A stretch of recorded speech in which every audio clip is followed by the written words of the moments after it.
If Lands Could Kill, featuring Knifecity, Ryke, Samhain Crow, and Hot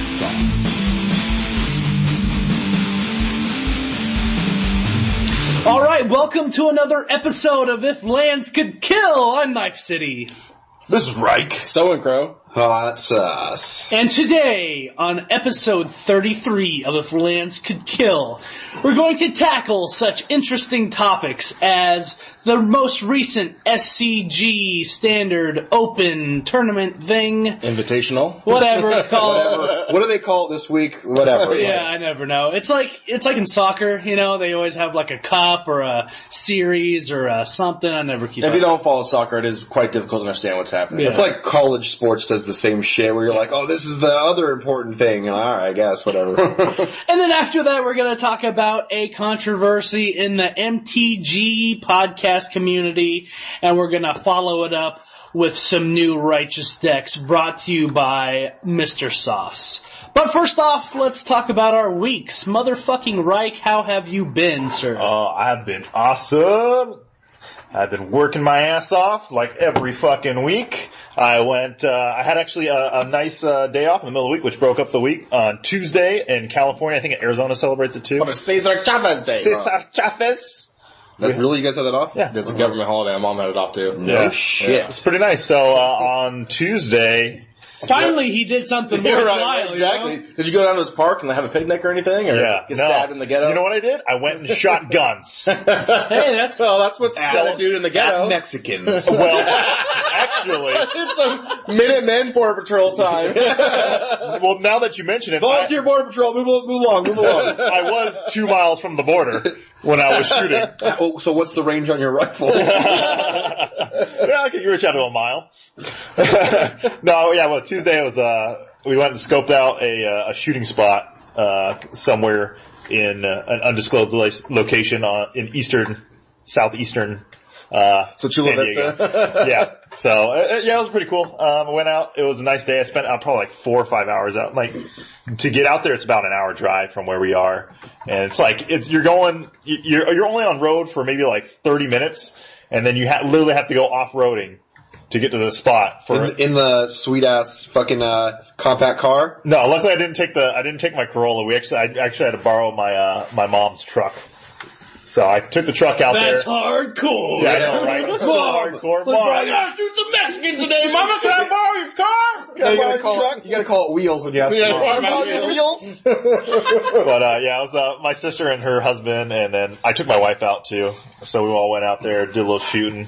It was really kind of a reconnaissance mission just to check out the spot, to see if it was actually viable for another big shoot that my family's going to do on the 25th. Nice. We're all going to go out. Just say sorry for last week staying out and hanging out and playing some Magic with us for too long and getting in trouble from the wife? No. My wife didn't really want to go, but I kind of guilt tripped her into going. Because originally I was just going to go by myself or, bring my brother-in-law.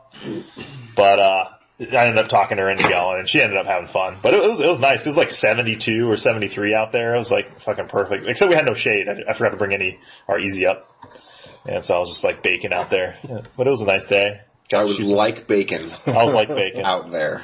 Yeah. But other than that, I've been playing Red Orchestra 2. Haven't been playing many other games. I've been kind of getting back into Magic. I've been watching a little more Magic streams. It has been very exciting to watch you getting back into Magic. Yeah, I've been watching some modern. I had this modern mono green devotion deck that I'm kind of tossing around thinking about building. It's pretty inexpensive because I have most of the cards, just a few odds and ends that I need to pick up were $10 a card, but it's doable. But I'll probably talk about that maybe a little later if I'm here. I might have to bail out on this cast a little early because it is getting awfully late where we are. We're kind of getting a late start on the cast. Yeah, that's what happens. We get together and then we want to play and then we're like, oh shit, we got a cast still. Yeah. That's why I try to hang out with you guys more during the weeks and play more, but nobody's fucking down. Yeah, well, if I had today off, then I would have, had people come over maybe at like 5-6 hours before the cast starts. Yeah. But that was not in the cards for today. Yeah, it's just rough to get away. But that's what I've been up to, just fucking hanging loose and playing games and getting back into Magic now. So feels good. Sexy. Feels good. Yeah. All right. So My week has been, well, I can't really say too much. Right now, I said last cast that I was going to have an answer about my house, and shit sort of hit the fan, but we are trying to get back on track and doing anything in our power to resolve this issue and get that fucking place. So right now, we are in the waiting game phase. I'm back at work right now for temporary. Anyways, we're trying to make it work. So that's like the main thing that's happened this past week. Besides that, I picked up Borderlands, the pre-sequel that I talked about that last time. Yes, you did. Your mental state's I can't remember when we even casted last. It's been a rough week. Yeah, what are you gonna do, man? It's just my brain's been pretty fucking scattered, honestly. Dude, I was really hoping you'd have the good news for this, cast. One, for yourself, and two, because I shaved in preparation for the dick. I would love to touch your guys' dicks. I am ready to go. I've been hard all day. Like, come on. I definitely didn't shave for it. You're gonna have to do some searching, maybe. Like the Asian guy's dick in Hangover. Yeah. And you see Is that me, a mushroom cap? I have like my Amazon outfit. You gotta get the machete out. Yeah. Just go to town. There's fucking. I know it's in here somewhere. Fucking mosquitoes flying around and shit. Ah, Jesus Christ. Like a beekeeper's suit. The hand's exposed. Yeah, Or just the tip of the finger. Just the tip. Tip of the finger. So, anyways, my week has just been that. I mean, I can't even remember what the hell's been going on. But I do have something that I wanted to bring up. There's this game in early development that I heard about that you guys should really like the idea or hate the idea. It sounds ridiculous. So this game is called Upsilon Circuit. Okay, go on. Right? I'm going to read the description of it and then tell you why it's so awesome. Well, I'll tell you why it's so awesome first, actually. It is like Risk Legacy, the video game. No. Okay. In a sense. Okay. All right. Upsilon Circuit. Part game show, part action RPG. Upsilon Circuit is an exclusive single server online 8-player game. As in, there is one server in the world and only 8 players can play the game at a time. Oh, are you serious? What? Literally that. Like what I just said. Literally, there are only 8 players allowed in the server, and that's the entire game. So, good luck. Right. Yeah. When someone dies in Upsilon Circuit, they can never play it again. Oh! When you are chosen to play, the world watches and everyone has a hand in your journey, both friend and foe. Each contestant, once you get in this thing, it's like 2 games intertwined, like the contestant's adventure and the audience intervention. So each contestant explores the overworld and generated dungeons in search of the Dream Tech crystals. They fight monsters, avoid traps, and compete with the opposing team. When the contestant fights monsters and gets treasure, the EXP and other rewards go to the audience. The EXP is used collectively by the audience to level up the contestant's skill tree. Simply put, the audience is part dungeon master, part strategist, and part judge and jury. It's currently in early development. So, what happens is that there's only 8 people in, right? That's it. You're on the waiting list, whatever. I don't even know how it gets selected. The audience, which is everybody, you can go ahead and watch. It's a constant stream 24/7. You can watch it, and you are able to vote or whatever else to get all the attributes on the skill tree. You're able to do, like, negative things also, depending on how the match is going. There's also, they announced that there's going to be a microtransaction system for the audience where you can pay money and drop monsters at will. Oh my god! By paying cash, or you're able to drop perks. Like oh my god, it's like the Hunger Games. It's like the Hunger Games. Oh my god! So you're able to. Someone had an idea where they would like, we're gonna. I watch this movie. I'm gonna fuck with people. Yeah, and do it too. We're gonna drop a loot crate, right? And then we're gonna drop 20 monsters around it and see what happens. Like you can do whatever you want. And so like, how many fucking really... trolls are out there, man? Nobody's gonna give them some perks. Be like, watch this, fucker. Probably, you're but done. Still, yeah, it just depends what the community does with it. It's like a giant social experiment that they make a lot of money out of. So it's gonna be obviously free to play. I'm signing up right now. Exactly, that's what I'm saying. I'm getting my dollar bills primed and ready. But dude, seriously, like, when someone dies, they can never play again. That's a sentence that is like, what? So when I heard about that, I'm like, it's the coolest experiment ever. I think it's so cool. It's so stupid, but it's actually so cool. This game looks like RuneScape. If you've ever, anyone out there that knows what that is, the web-based browser game. Oh, really? No, yeah, it probably totally sucks. I have no idea. I don't even know, like, who's making it or how much, what's the budget or, like... It's gotta be indie game. No, like, main No, of course. Something that's only 8 people playable. Of course, but I'm wondering, it looks very, like, SNES, but, like, updated SNES graphics. Like, it's got HD like, no, it's like N64, right? Yeah. Yeah, but I mean, just like the look, because it's like kind of like bird's eye view. Isometric. Is that what it's called? Isometric. I never knew what that word was. It's like the Call of Duty. I thought it was like when you're really cold. Yeah. Because there's ice. That's how you measure it. It's metrics. It's metric ice. And I'm in America. I don't use the metric system. Fuck you. Ridiculous. I won't play this game. Yeah, so that's all I have to say, really. My week's been pretty... That's a great one. Whatever, but the idea of it is just so fucking silly. I just love it. So do they, like, block your IP address? I'm so, like... No, they actually kill you. Yeah. Your computer explodes and you die. Yeah, exactly. I'm so... You have to take a pill before you play, and then the pill fucking releases its neurotoxin before or after you die. I am so interested in this game. Yeah. It sounds ridiculous, I like how it says on this webpage, it says permadeath.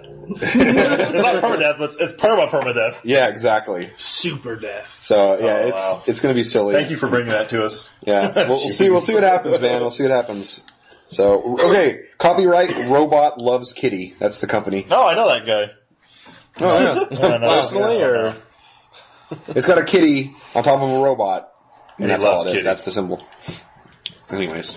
So, someone take it away, huh? Wow. Wow. Well, I'm with you, Hot Sauce. This week has gone by slowly, but somehow quickly. It's been a very time-warping week of excitement levels are gaining for me with the Padres season about to start and Puka trade. quarter-in games. Puka trade. Fuck you guys. Puka trade. Puka trade. Puka. I don't know why that's so funny. It's funny because you're dumb, that's why. You can't help but laugh. Them Padres? Puka Padres? I don't really know what they're Puka Padres, but yeah, the Padres are about to start the season off here, and I got half-season tickets, so I'm very excited for the Padres. I'm a huge Padres fan.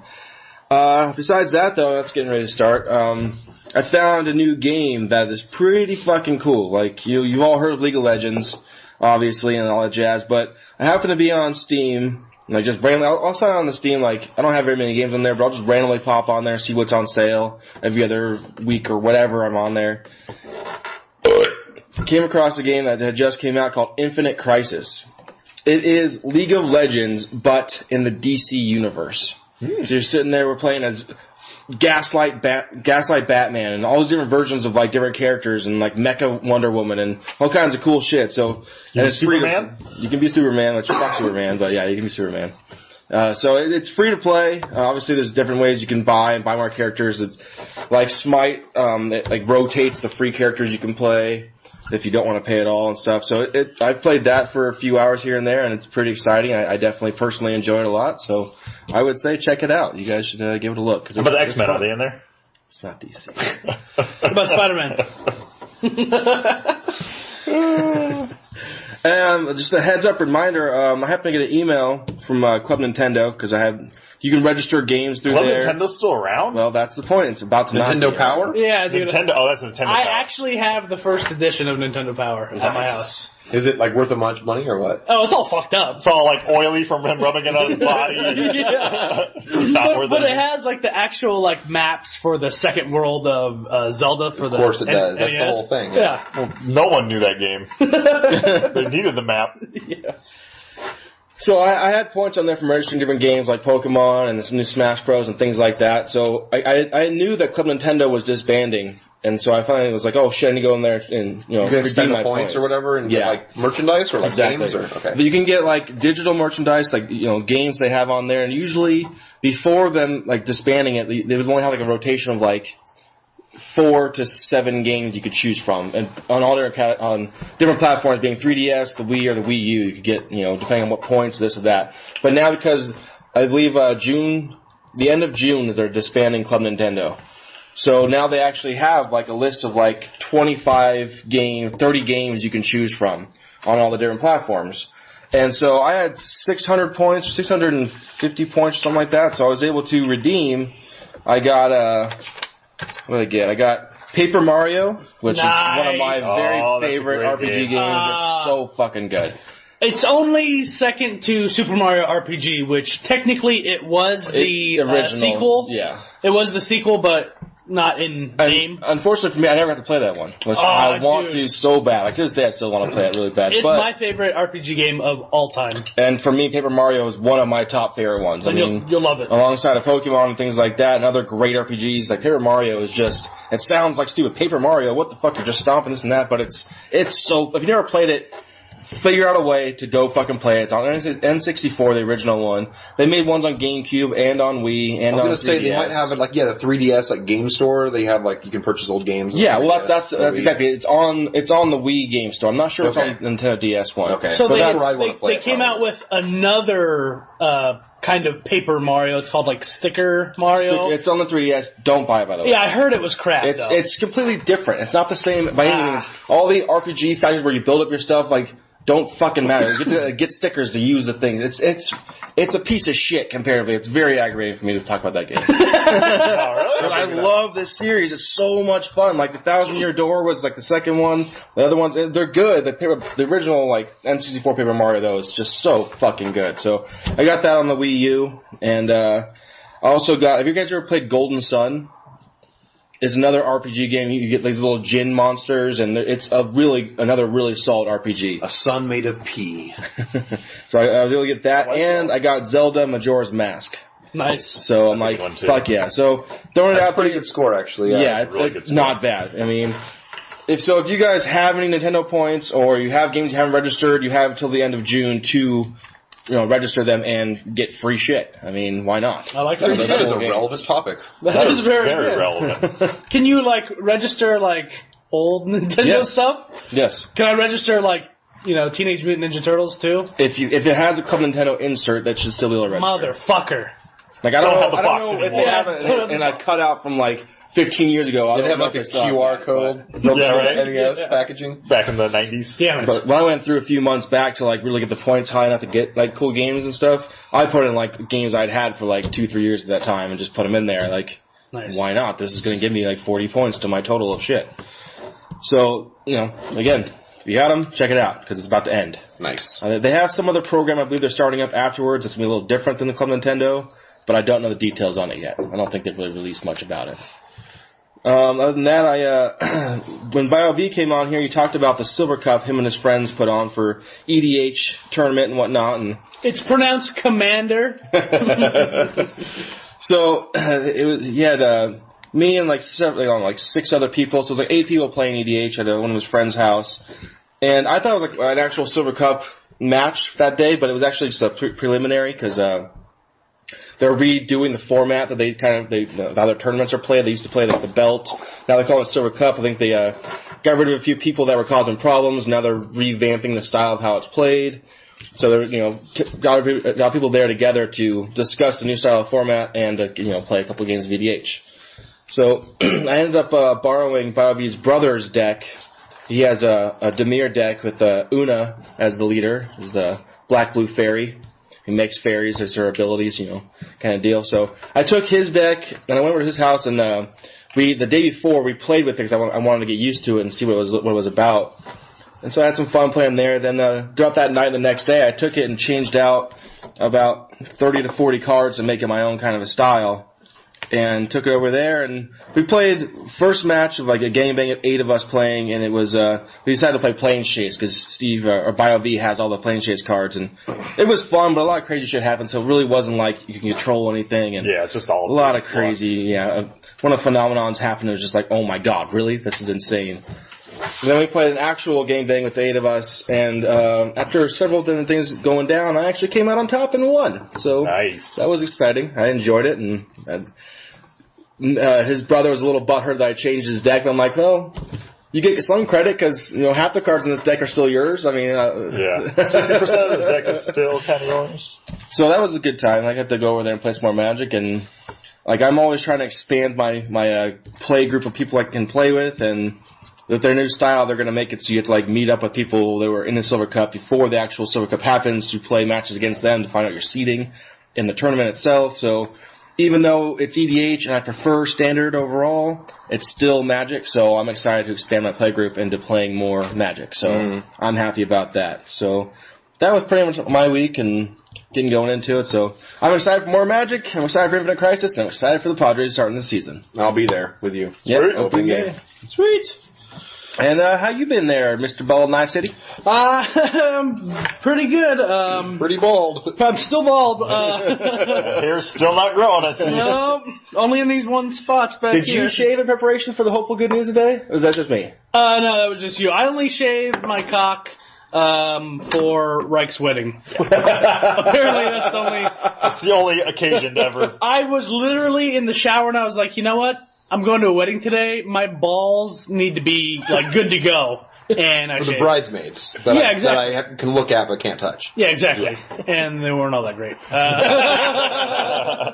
I'll take it. So, I actually had to write down on my phone like the shit I wanted to talk about because I never remember like shit I want to talk about during the week. Get a little Potter's notepad. Yeah, only if I had a sweet notepad. Oh.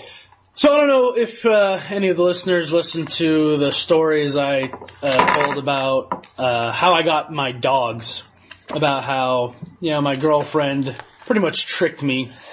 She was talking about how she wanted to get a dog, and I was, we were just moved into our place, and we need to get a fence built first, so obviously the dog could be in the yard. And I was like, once we get the fence built, we'll get the dogs. And we lined it all up. The guy was going to come and do the fence over a couple days because it was our buddy. He was just kind of doing a side job for us. And then she was like, one day she just woke up. It was both our days off. And she's like, you know what? Let's just go down to the Humane Society and just look. Just look. Just look at the dogs. That's how that works. And being dumb old me, I was like, sure, I love looking at dogs. That'll make her happy. Yeah, that'll shut her up. I might go play some Magic tonight after this. Yeah. So we went down there for like 6 hours.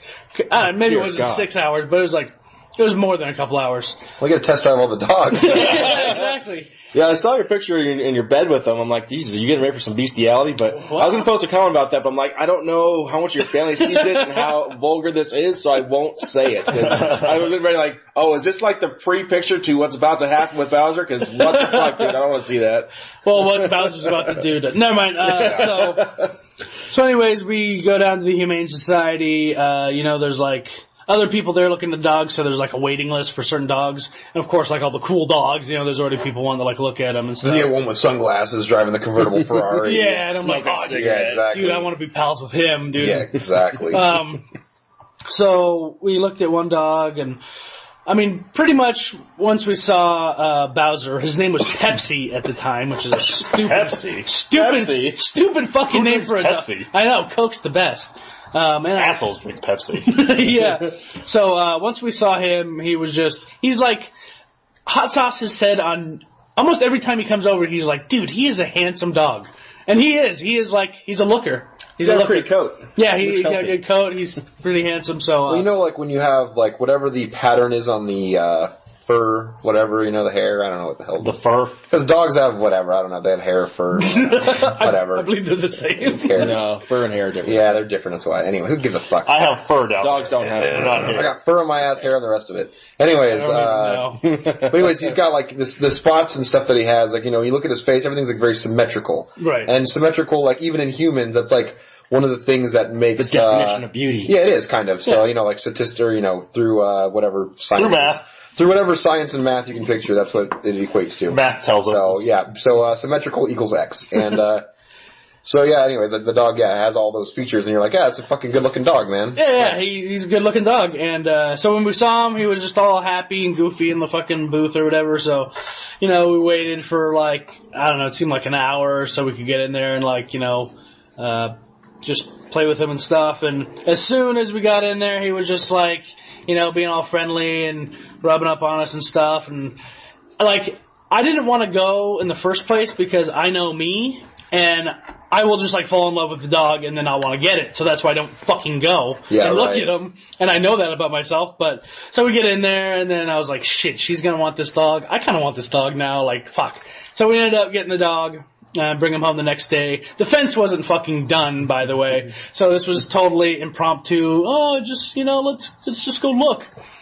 So how we got the second dog was like 6 months later. It was like, oh, we need a dog for Bowser to play with because he's all lonely and shit. And like, oh my God, whatever. Like, let's wait like a year or so. And she heard year and I said year. She heard like month. So and in women world, that is the amount of time it takes to get what they want. Exactly. So one day at work, me and my girlfriend have this like telephone code sort of thing where if we call 2 times in a row back to back, then that means like it's an emergency and you should really pick up the phone. So I, feel my pocket buzz once, and then I feel a buzz again, and I take a peek, and it's her, and I'm like, shit. Okay, I need to go take my break a little bit early. I go outside, I'm like, call her up. Hey, is everything okay? First thing she says is, I just need you to love me right now and not judge me and just let me be me. And I'm like, what the fuck are you talking about? I'm on my way to go look at a dog. I'm like, fuck, you're not on your way to go look. You're on your way to pick up no one goes to just look at a dog. It wasn't like it was at the Humane Society. It was a person off of Craigslist. So I'm like, you don't go meet up with a person on Craigslist just to look at shit. Unless you're into some weird shit. Oh, you don't know. Well, even still, how'd she pay for this dog? if I showed up on a Craigslist ad on like a sex list thing, or whatever, and then I show up and I just look at it and then leave, that's weird too. All of it's weird. No, I mean, some people like that. There's nothing natural about this. Yeah, nothing. You can't, on Craigslist, you just can't look at it and leave. You gotta do something with it. You're not 12, what the fuck? Buy it, play with it, whatever. So anyways, she sends me, I'm like, alright, whatever, just get it. I trust you, the whole, we're on the same team bullshit. And, she sends me a picture. We had an agreement. What the fuck are you backing out of it for? Now I'm a bad guy if I say no. Yeah, exactly. So I wanted the big dog. I'm not a fan of like super small dogs, usually. So, we got the Rottweiler, Bowser, and I was pretty happy about it. And then she texted me this picture of this cute little small ass little like 4-month-old terrier. And I just fell in fucking love. And so, fast forward to the story now. We've been talking about getting a new bed. And so the other day, right before school, like an hour before class, I had this like super migraine headache and I just wanted to lay down before we went to class. And she's like, you know what, let's just go look at beds. I'm like, I just want to fucking lay down. I don't care. I just turn the lights off, get underneath the covers, I'll be cool, and then we'll go to fucking school. And cool in school, that rhymes. You're so lame. I love it. It is cool. Yeah, it is. So, long story short, we go down there, and $1,800 later, we got a fucking bed. New fucking king-size bed. More room for the dogs. And the future dogs we're gonna fucking get. Because So, you have no control. Yeah, How much you feel like you have control? Yeah, so now when she says I want to go look at shit, I'm just gonna pretend I'm deaf. Yeah. Didn't know you remember, about the Vaughn's thing or whatever. When did you have to go to the store or something like that? When you played dead on the ground. One time I was like, hey babe, I'm gonna cancel my plans for today, and it's just gonna be you and me hangout time, And she's like, oh, that sounds great. Let's go to the store and go shopping. And so I sat there on the couch and pretended like my legs didn't work for about 15 minutes until she was about to kill me. And then even then, I was like, just help me up. Like I was totally into it. Help me up. My legs don't work. Like I need your help to get up. And she's like, get the fuck up off the couch. No, seriously, just I need you to help me to the car. My legs don't work. And so she pulled me up and then I fell to the ground. And then I laid on the ground for like 5 more minutes. She was so pissed. It's amazing. That shit. I feel like that's why like last week we had those like women jokes and all that kind of shit. It's like we make those jokes because we all know none of us have any iota of control in our relationships because this is not how it works. and you have a significant other for that long, like, we don't get to actually call any fucking shots. Like, Yeah, exactly. or even Ryke a hard time for having to leave early because his wife got pissed at him last week for staying late. But we know how it goes. That's the thing, like, we give each other shit, knowing full well, like, we're in the same spot. Yeah. Like, you fucking pussy. Oh, why don't you go on home, you know, your bell's ringing, go home, time's up. And then our phone rings. Oh, hold on, I gotta take this. Hi, baby. Yeah. How are you doing? Yeah, I'll be there. Remember Peppermint Swirl? Peppermint Swirl calls up a restaurant to order food, and we're all sitting there talking outside, and then when he picks up the phone to talk to the person, his voice goes up like 6 octaves. Hey, how's it going? Hey, are you guys still open? Hey, me and Knife, our conversation stops, and we're just staring at him like, what the fuck happened to you? What is wrong? And he doesn't even notice that he's doing it. And afterwards, we're like, what was that? He's like, what? Your voice went up like 2 octaves. Straight up. He's like, no, it didn't. Like, yeah, it did. It was so That's why talking to strangers voice. Yeah, oh my god, it sounds like so gay and polite. It was very just out of nowhere. Just, oh hey, how's it going? What the fuck? Put some bass in your voice, goddammit. All about that. Be a man. Yeah. So I've been watching. I'm not a huge fan of like animes. Like I'm really picky when it comes to watching animes, and a lot of them are just fucking stupid. Only tentacles in mine. Yes, exactly. Exactly. So I started rewatching Bleach. I want to say I got like 150 episodes, 200 episodes in, and this was like years ago. And I couldn't take it anymore. Like it's that, you know, a battle takes like 3 episodes sort of thing, and they're talked the whole way through. And so that just totally turned me off, and so, you know, I stopped watching it, and then... After only 150 episodes. Yeah, exactly. That's so good. Because like, I've seen 25 fights. That's the funny thing about like the anime shows. They really do have just like 400 episodes. Yep. Like not even surprised by that. Like all of them are like that. It's so crazy. And so, I started watching again just because I ran out of shit to watch, and I downloaded like a lot of gigabytes of the entire series, so I was like, fuck, I might as well start watching it again. So I'm into that again, and to go back to last week when I talked about the Dungeons and Dragons MMORPG Neverwinter, I played it for a whole 5 minutes. I made my character, you know, I did everything, and I did like the first 2 quests, and then I was like, I'm not in the mood to learn a whole fucking new MMORPG. Because, like, for some people, you know, they'll just get in there and play it and whatever. But, like, I've been spoiled by World of Warcraft because I played that on and off for, like, 4 or 5 years. And when I played it, I had to, like, know the math behind all the stats. So, like, for a certain character, 1 point of agility added so much DPS, damage per second, and yada yada, and I, like... totally nerded out and broke down all the math so I could optimize my guy. And so I feel like I have to do that with every MMORPG, and I just don't feel like putting that much fucking time into it. And plus they have like new like keywords like charisma and shit, like add so much fucking life force and all this. I was just like, no, like I just want to play Contra. Like fuck this, like I don't want to learn it. So I played that for 5 minutes, and then I was like, you know what? The only other MMORPG I've ever played besides WoW and that for 5 minutes was Star Wars, The Old Republic. And so I was like, you know what? You know, me and Raheem played it for a couple months, and it was pretty fun, you know. Being in the Star Wars universe was also awesome, so I loaded it back up, and it turns out they fucking changed the fucking tree, the talent tree, completely. Not just like, hey, we kind of tweaked it, we reset your points sort of talent tree shit. It was okay, think about like Diablo 2 talent tree to Diablo 3 talent tree.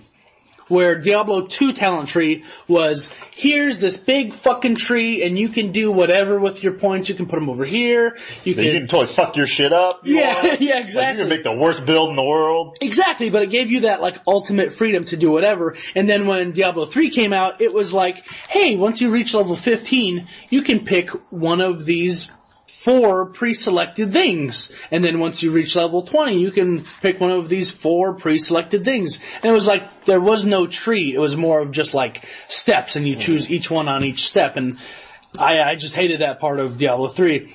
So they basically did the same thing with Star Wars: The Old Republic, and they eventually did that with World of Warcraft, because after not playing it for so many years, I downloaded the free trial or whatever, and fucked around with it, and it was the same thing where, they just fucked the tree up, where there's less freedom with it. It's easier because it's easier to get into. Yeah, it's easy. They cater to the lowest common denominator. Absolutely. Exactly. You know what that is? That's business 101 right there. Yeah. It's true. And like Shitty business, the- but business nonetheless. I don't even know what a common denominator is. Don't even. That's all that matters. It's a number above another number. I don't even know. Something like that. I don't know. So, like, the people who've been playing since, like, day one are probably, like, super pissed off, but all the new kids who are coming in and I don't paying have to 15 think so much. Yeah, Oh. exactly. Oh, this is easy. I don't have to make so many Back in choices. my day, Yeah. we had to decide and think about what we were going to put our skill points into. Yeah, back in my day, there were single server BGs and shit. I don't care what you kids now use the soap for nowadays. I use old grandpa's pine tar soap still. Exactly, goddammit. So yeah, that was that. And then, so I played the D&D 5 minutes, and then I went to Star Wars, looked at that, and I was just like, fuck this. And then there was this, like, glimmer of an idea in my brain of, maybe I'll just go back to playing World of Warcraft. I mean, it is the best MMORPG ever. Like, I'll just play it, I'll just download the trial. I'll just look at the trial, you know what I mean? And then I just shook that thought out of my head right quick because, like, You just fall down the rabbit That's hole. a dark path. I stopped playing because it was the greatest game I've ever played ever in my entire life. And I'm sure, like, I would just be all grumpy and old man about it. Like, oh, this is different than when I played. This is, well, I had to do this and this just to fucking level up, and then I wouldn't like it and I'd fucking stop playing anyways. But I was like, you know what, I'm just not even gonna try. And plus, like, a quickness will see me log on, and then he'll be like, oh, you want to play? And I'm like, no! Not really. I I just want to be by myself. Did you guys ever watch Dragon Ball Z? No, I played the Budokai Tenkaichi for the PlayStation 2. Which, What? Bless you. Yeah, it was a really amazing game, and I was thinking They have a about... couple ones that are pretty good games. There's a couple ones that are really bad, but there's a couple fun games. Yeah. On Xbox One this weekend, they had like a free anime weekend, actually. And Right. I was up at, late hours like I usually am, and I'm like, oh, I saw that. I'm like, okay, well, they had Dragon Ball Z, like the newest movie they had on there for free. It's like Battle of the Gods, and he ends up fighting this like Egyptian-looking like cat god situation. And so I used to enjoy Dragon Ball Z. It's another one of those three episodes is one fight kind of things. But Yeah, that was I like the show, progenitus of, like, the epitome of that stereotype was Dragon Ball Z. Mm-hmm. So, but that's like one of those shows that eventually I want to own all the series of, because I enjoyed growing up and watching them. I mean, I liked them. And so from there, I was like feeling nostalgic. So next thing you know, there's two seasons of Yu-Gi-Oh! On Netflix. And I'm like 50 episodes into that now. I like watching that again. I'm like, I remember all this, waking up every Saturday morning to catch all these episodes. Fuck yeah. Nice. So that's been my anime fucking geek out this week when you brought that up and reminded me of that. So Yeah, I'm always looking for new animes to watch, but like I said, I'm super picky when it comes to it. So if you have any suggestions, send them on over to me. But now we're going to actually start talking about some fucking magic. And what happened this past weekend was the first weekend after Dragons of Tarkir came out. So they were able to be played in the standard environment, in the wild. And there was an SCG invitational, so we're going to be looking at the standard portion of it because it was half standard, half legacy. All right, so going down the list, first place was Abzan mid-range. And when I was watching it, it said Abzan control, but honestly, this deck is like nothing new. He played it really, really well. Like, Jacob Wilson is a beast. But, yeah, that took first, and it just has that late game with Elspeth and all this other shit, so what are you going to do? Second place was Reed Duke with Sultai Reanimator. Third was Abzan Aggro. Fourth was Green White Devotion, the familiar one from the past couple weeks. Jeskai Tokens is fifth. Abzan Control is sixth. What do we have here? Red-Green Mid-Range was seventh, and Red Deck Wins was eighth. So we got a couple like decks we can talk about, some like key things that have happened. The first one, that Abzan Mid-Range one, honestly, like nothing actually happened with that deck. Even though he played it great, there's nothing to talk about. He had, let's see here, he had one ultimate price. And 2 Sidisi, Undead Vizier is in there. Say what? Oh, I guess he did have those. You're right. He did have Sidisi and he did have one ultimate price. So other than that, though, it's the same standard stuff. So, like, build your own Abzan. Whatever you want to put in it, whatever you think's stronger. You want one udder end, you want no udder ends. You want, you want 4 Abzan charms, you want 3 Abzan charms. You want 1 Tassiger, you want 2 Tassiger. So he ran a list similar to most Abzan control decks, plus the 2 Sidisis to find. Like, I saw him one time find a Murderous Cut that he needed. One black left open. Yeah, one black left open after that. He found a Murderous Cut to stop, like, whatever, a haste creature stop another Sidisi. The opponent was going to draw a Sidisi or cast a Sidisi also. They cast it to find their thing. Well, while the trigger's on the stack, you're able to Murderous Cut it and the trigger does not resolve. So, anyways, that's pretty much that deck. What do we have here? Second place was the Sultai Reanimator that also played, Reed Duke. He's pretty good, of course. I mean, he's very good. Sidisi also in that. He had 4 of the Blood Tyrants and 2 of the undead, what is it? Vizier. Vizier? Yeah, you don't know. Anyways. I don't know. I just had the word, but I don't know. So that especially because... And you said Blood Tyrant instead of Brood Tyrant. Just throwing it out there. Oh, it is Brood Tyrant. Yeah, whatever. Yeah, Blood Tire. So anyways, this guy... Okay, so finding your own, like... Tutoring your deck with the Sidisi is sweet in this deck, especially because it has the one-ofs that you might need, like the Reclamation Sage and Soul of Innistrad and, all this other stuff. So Lumgar, the Drifting Death. Yeah, exactly. So whatever's perfect for it, that's a really good way to use it. The other ones, you're playing like your 3 and 4 ofs, and so you're going to get something good, but maybe not the exact answer. Unless it's like a removal spell or something like that. But this one has those special creatures. Well, also the thing that sets it up real nice is the Satyr Wayfinders, because after you use them, they're just fucking chump fodder. Yeah, that's what I've been hearing the same thing. When you use it and then the ability's done, that's a 1/1. You either get a free block out of it, which is or I've seen a lot of games though where like the board is just stalled out in that kind of control versus control type thing. Or Reanimator versus control. And so, like, you just give them 1 damage in every turn because the person playing control is not going to waste a spell to absorb the 1 damage or whatever. Clock they're not really worried about. Yeah, exactly. So they'll take like 5 hits from that bitch, but otherwise, you just use it to do the new exploit mechanic where you sacrifice it and trigger the ability. Which I personally enjoy a lot. Hell yeah. I like this stuff. Yeah, that's a very good combination right there. So what else we got? Anything after that we can talk about? Well, I liked the guy that was in, I think, 7th place, and he was playing Ross Merriam. He was playing the red-green. It says mid-range, but it's really not. I think it's just like the standard red. Well, I'm sorry. No, it says red-green aggro. Yeah, exactly. So it's badass though. It's got Stormbreath Dragon. It's playing 4 of the Thunderbreak Regent to, like, basically complement the Stormbreath Dragon. It's like a perfect card to play right before it. So both dragons now have the ability, when it gets targeted by a spell, then it does 3 damage to that person that casts a spell. And that's a pain in the ass right there. If you have, 2 regents out, no matter whatever dragon gets cast to, now it's 6 damage. You have the Draconic Roar, which is the spell that does, 3 damage? 3 damage to player if you have a dragon on the field is also to a creature. Or vice versa. Yeah, it's vice versa. It's 1 in a red, right? Yeah, 1 in a red. That's super fucking relevant because unlike, what's the card I'm thinking of? The one, double red? Oh, the Searing Blood. Yeah, unlike Searing Blood, like, you don't have to worry about killing the creature to do damage. You do have to worry about having a dragon on the field or in your hand, but if you build the deck kind of to, complement that, then it's a lot easier than actually trying to kill something small your opponent has. Yeah, I think it's a badass card.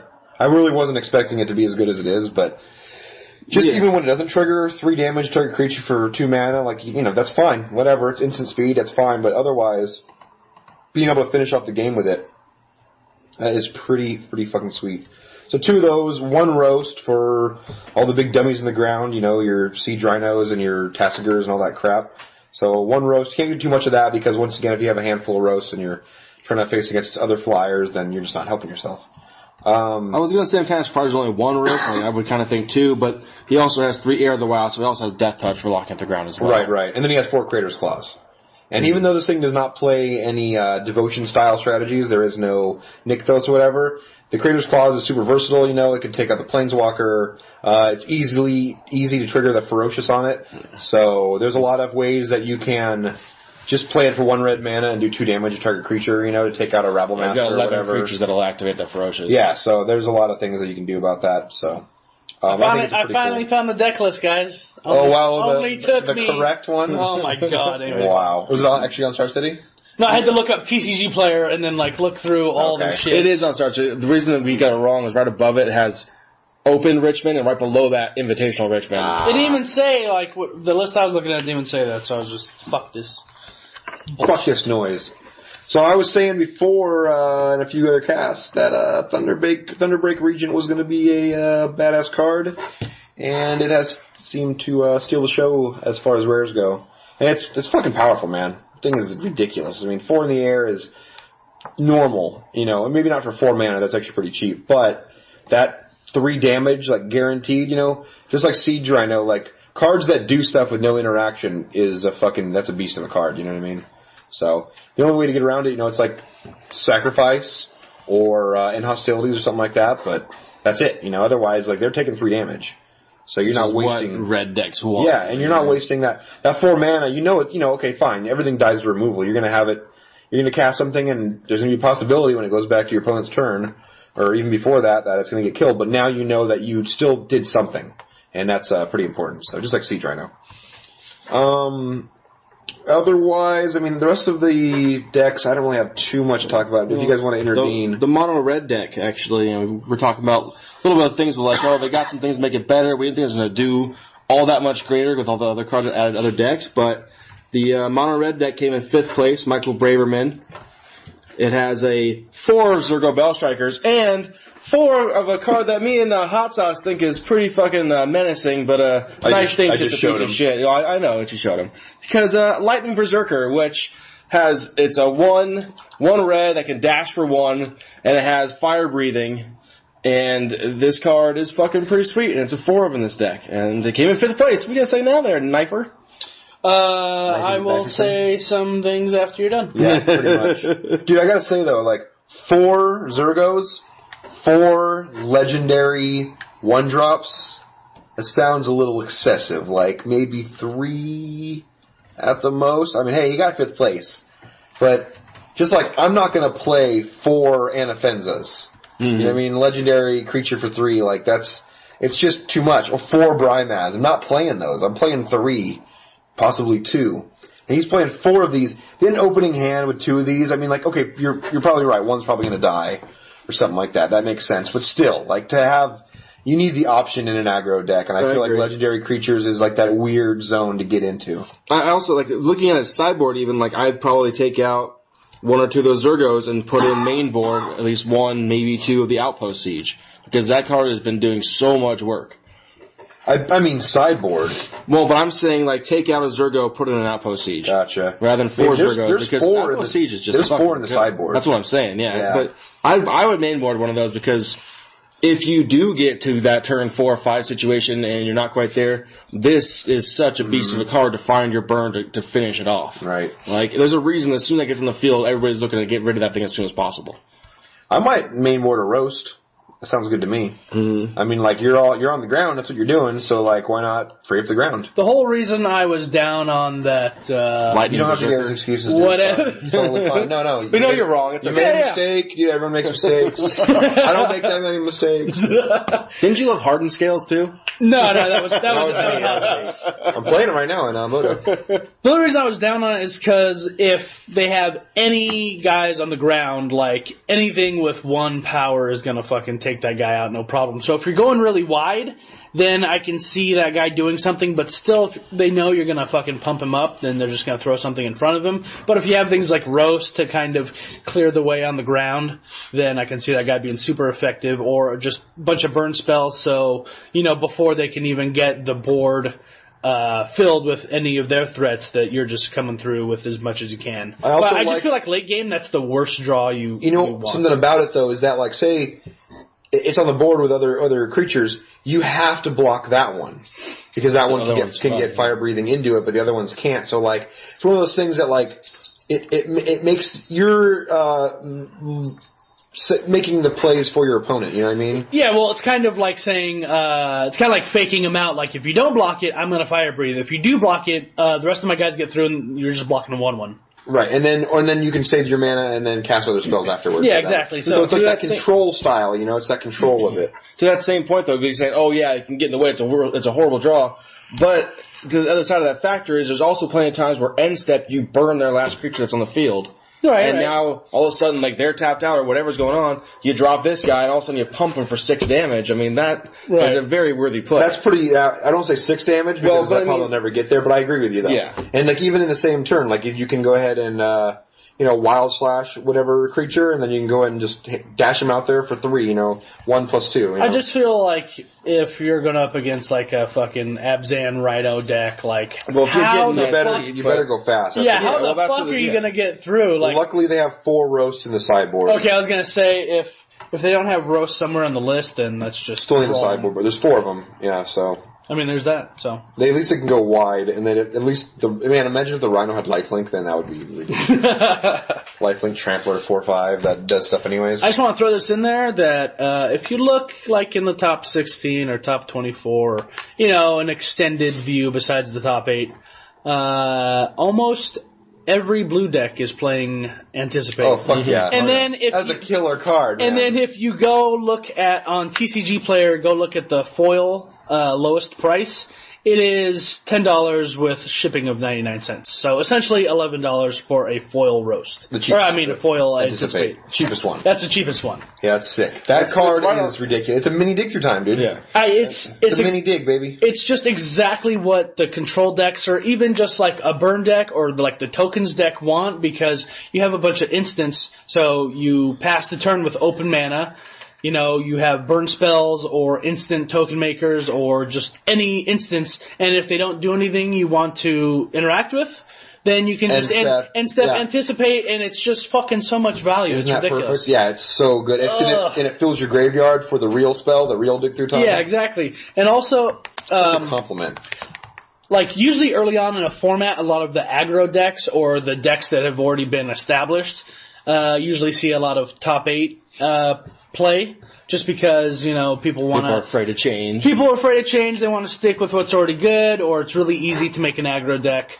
So I'm gonna say, I'm still gonna stick to my guns and say that before Origins comes out, there's gonna be a blue-white control deck that's just gonna stomp face. It's not completely figured out yet. Right now they have an Esper deck. Which was fun to watch. Yeah, when I was watching it, the same thing. I was like, that is fucking sick. What they use the black for? What's that? What they use the black for? I can probably pull up the list. Some black, like Thoughtseize? Was, I don't know what they had in there. Utter End? You don't know? Utter End for sure. I know they had Utter End. They had DC in there. Just to search up later on, because he did it late game. Oh, that was probably sideboard then. Because in the main board, he had 2 of each dragon. He had 2 of the white-blue dragon, the new Hexproof one was untapped. And then he had 2 of the blue-black dragon, the Slumgar. Oh my god, so listen to this tech. The blue-white dragon that has Hexproof as long as it's untapped. Super expensive, by the way. And Jeskai Ascendancy. Oh, yeah. Think about that. That happened. We were watching it. Yeah. It happened this weekend, and it was pretty fucking sweet. So you cast any spell, and then he untaps. His Hexproof. And then his Hexproof. I can finally kill him, he's tapped. No, and then the spell fizzles. That is fucking ridiculous. And it triggers everything else. Yeah. So. Yeah. Then he gets pumped. I didn't, to tell you the truth, I knew like maybe 1 dragon, maybe 2 dragons were going to see play.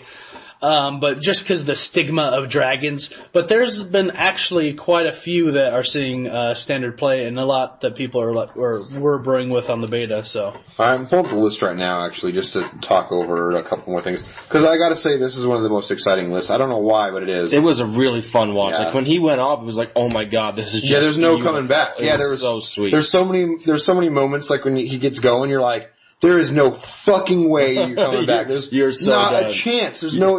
You're still playing this possibility. game once you get information on his deck because you know you're fucking Yeah. done. So this guy was playing 2 of the, like we said, Ojutais, 2 Silumgars, 3 Narset, 3 Anticipate, 4 Dig Through Time, 4 Dissolve, 4 Heroes Downfall, 4 Silumgar's Scorn, which is also, we didn't talk about that. That's the double blue counterspell, the spell pierce or whatever it is, the one that counter target spell unless you pay 1. And then if you have a dragon, And it just counters it. Hard counter. And it's just a counter spell. And so the talk they were doing on the interview side or whatever is that card is so good, turns like 2 through 5 because everyone's playing on curve in this meta right now. So like every creature or whatever's coming out, he's able to use it without a dragon because they only need to pay 1 more. They're all under that curve. Nice. So he says this card he's playing 4 of them. Wow. 4 of a counterspell with a downside, you know what I mean? Or upside, downside, however you want to see it. Yeah, usually those are not played. Right, so this one is like seeing a lot of play because of that. Hey, Rakshas's Disdain is a good card, okay? Super good, yeah. 3 Ultimate Price, 2 Utter End, and 3 Crux of Fate. In the sideboard, it's kind of standard, with like Negate and Pearl-like Ancient, and has 1 Ojutai's Command, Dragon Lord Silumgar, 4 Drowned Star, blah blah. But he plays 4 Encase in Ice. The fuck is that? That is the new. I'm not looking at it. It is a 1 and a blue. It's a flash enchantment aura. Enchant target creature that is It's the like it's red the or color hate green. ones. Yeah, it's like red or green or something like that, or green and white or whatever it is. Right. And then that creature does not untap during its untap step. So it's super are those powerful. Sideboard. Sideboard. So it's 4 of them. So it's super powerful because that creature is just like pacifism, but pacifism with flash. Nice. And its reason it's so powerful is because it only hits 2 different colors of creature. But in the sideboard, you're paying 2 mana for the best removal spell ever. But I mean, those are pretty popular colors right now. Yeah, I'm gonna see what colors for they are. Mid-range / I don't know what colors they are. Hold other on. decks. It is green or red. So perfect. Yeah. Because that's like the 2 main colors, like you said. So Dude, people were fucking stomping face with green and red decks on the beta with dragons and fucking all that shit. Mm-hmm. Like basically, green red monsters is back, but it's green red dragons. right. So I thought like Ryke was gonna just like shit his pants. Maybe he didn't know about the decks, but yeah, if he wanted to, he could make like a green red monsters deck. And it'd be powerful. Yeah. It'd be powerful. So Narset. Seeing this thing go off with its -2 to get a rebound. So like one of his opponents was playing he played an Outpost Siege. And then he played a second Outpost Siege. God. And then so he's like, alright, I'm gonna cast Utter End with Narset so that next turn I get to go ahead and cast Utter End again and remove both of them. On the rebound. Or like so cool. Dig Through Time. It was the same game. He utter-ended, and then like 2 turns later, he literally rebounded a dig through time, and then that second time he rebounded, that same turn he dig through time again. It's all that stuff. That's like, basically what it oh is. my God. It's like that's the 2 I would imagine are the most important. Is Utter End is like more important than Hero's Downfall because when it gets cast a second time, you know it's going to hit just in case what it is. And then Dig Through Time is the other thing. Obviously, you can't do Dissolve. You're not going to want to do Ultimate Price because it's not probably enough. Crux of Fate, that is major fucking tempo or a planar. It just makes sure all that does is like make sure that like your opponent can't cast spells that turn. Yeah, exactly. It's basically essentially a creature silence. Yeah. Because if they're going to cast any creatures, then they're fucked. And they know it. I mean, they're not going to cast creatures. So if you're going up against like a mid-range or kind of big beats deck, or even like a fucking aggro deck, they're not going to cast anything, and that gives you time to. Right. Well, it could be cast as a dash creature at that point. Yeah, that's true. Do that, but you could dash Lightning Berserker right there. Oh, broken. ban it. That other dragon, that 5/4 that has the hexproof and shit with the little anticipate thing. That's like crazy card advantage going on here. With fuck yeah. The Planeswalker drawing you a card if it's a non-creature or whatever the fuck the thing is. Right. Like that's drawing you a card. Anticipate's drawing you a card. All the spells like the Dig Through Time and all that shit drawing you a card. The Dragon's drawing you a card. Like everything draws you a card. Even the one that puts your graveyard back in your library draws you a card. Like it's just ridiculous. I don't know if that's seeing any play actually, but No, I don't think so. Yeah, I don't think so. oh, it will. Wait. No, it will. Wait till the fucking dicks get brewing. Just then you wait. Yeah. So there's some really cool things though. You're gonna deck yourself playing all these fucking draw spells. I think your dog's dying, dude. Was he okay? Oh no. He's like choking a little bit. Oh no. Pull your cock out of his mouth. Then. Oh, you know what? So Walter's name when we got him was Peanut. And so in the same story of like, Kelly called me up and said, "Hey, you want to come check out this dog that's at the place, whatever?" Because we weren't looking for a dog, but like it was an option. We're like thinking, whatever. Yeah. But we weren't actively looking. It was kind of like whatever comes in, we'll just like take a look at it. And so I go in there, I see the dog and all excited to see whoever, not me, but whoever. And I pick it up and it's doing that whole like just licking my face like crazy thing, and I'm like, okay. And I just walked out. No paperwork, no nothing. I just like legitimately got the dog, and she's like, "Okay, I'll see you at home." And then that was it. And I'm walking out with the dog in my arms, like just like I stole one. No, but I swear to God, I was there for less than 2 minutes. I saw it, and I'm like, "Oh, this dog's really nice. Look at my face." Look at my face. I can use peanut butter on my balls. I said, like, "What do you think?" She's like, "Yeah, I like it." I'm like, "All right, let's go. Let's get it." I wish my stories were like that, where it's like, yeah, you want it? Yeah, all right, let's go. No, she has to trick me, and then 4 hours later, and all this money. Fucking bullshit. Yeah, this one was like, when you go to like, to do the, like, not foster, but whatever, like rescue shit. So that stuff, that's the way to do it, but even then, you have to pay, $50 or $25 or like nothing really, but or however much it is. If you go to a real dog shop, it's like $400 for some I know, but dog. all I'm saying is that that'd be more. I mean, there's some that. If you go to like rescues that just do one breed, like it's like $400 or $500. Yeah. She wanted to go to a boxer rescue up in LA, and they were like $400 dogs and shit. But if you go to the Humane Society in February, they are free. Okay, that's February. Wow, 3 dogs. Yes, I'll take them all. Yeah, sign me up for all of them. Yeah, to release them back on the streets. I'll take one of each. Yeah, both these, we have 2 dogs, and both of them were like absolutely just free. They just came into the work, and then she was like, "Oh, I'll take it," and that's it. Nothing to do. So, anyways. That was a little. That's how we get like. My wife likes dogs and stuff, but we're more of a cat people kind of thing. So, like, her aunt works at a vet shop, and so, like, at one point, we had my wife's cat who was older, and then we had another cat that I had gotten for her at that point, and then we had 2 kittens, and then my brother wasn't taking care of his kitten, so we had his kitten kind of like with us. And then all of a sudden, like, this is the point where she's working at the vet clinic too. So she brings home this fucking dog named Seamus, and like, we have like these 2 little rooms we're keeping all the animals in. It's like, this is too many fucking pets. It's like 6 pets and 2 fucking regular rooms. Like, something needs to change. Oh my God, this is too much. I can't sleep on the bed for fuck's sakes. They're everywhere. So I got rid of the orange one. So I, gave her to some like Navy family because she was just a cunt. She was big head.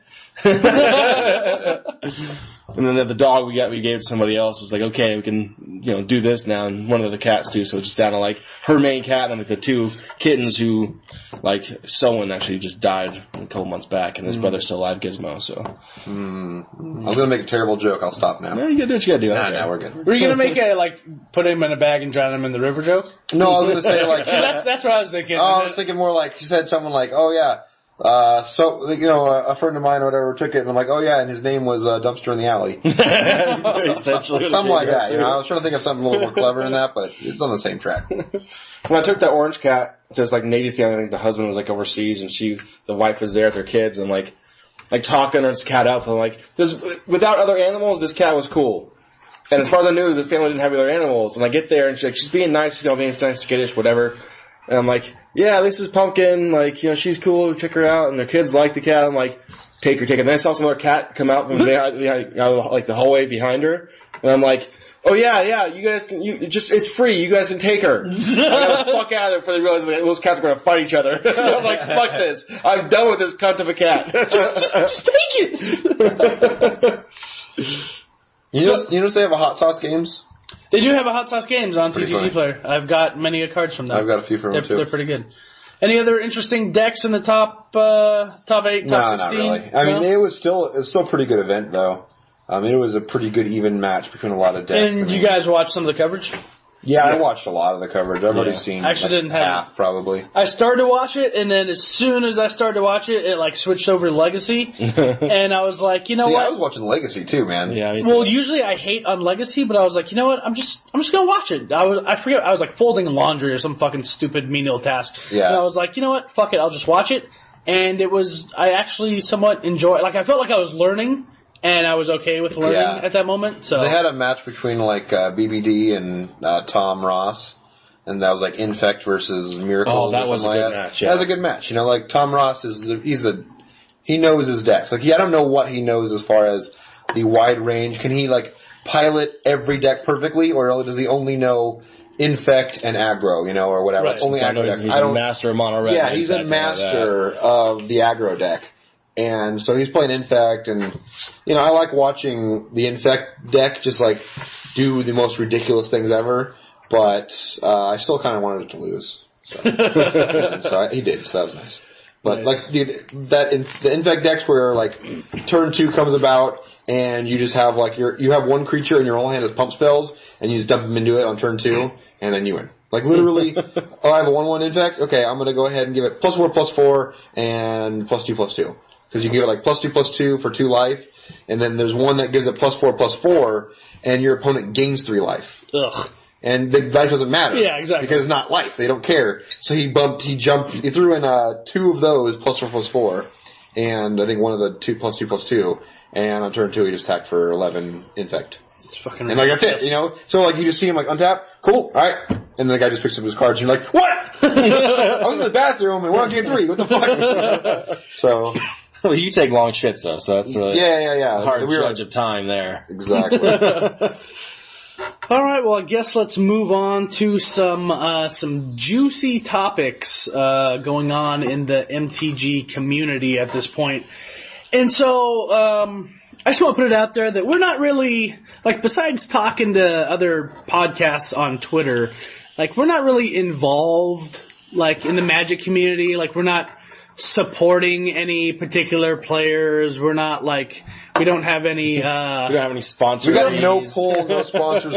We are nobodies. Yeah. Just like all of you. Trying to break in. We got a name going, but not really. But so that kind of gives us some freedom to just really talk about whatever the fuck we want. I remember, like, it was like episode 10 or something, but somebody like sent us an email or Facebook message saying like something like, "Oh man, you guys should say like cunt or something like." Really? Yeah, something weird. Like it was, I don't know, it was in some. And you're like, yeah, we can say whatever the fuck we want. Yeah, exactly. Like there was sponsors, bitch. Like talking shit about fucking Kibler again. Yeah, exactly. Like you're talking shit about Kibler. Like who the fuck are we? We don't give a shit. Like we'll just talk our minds.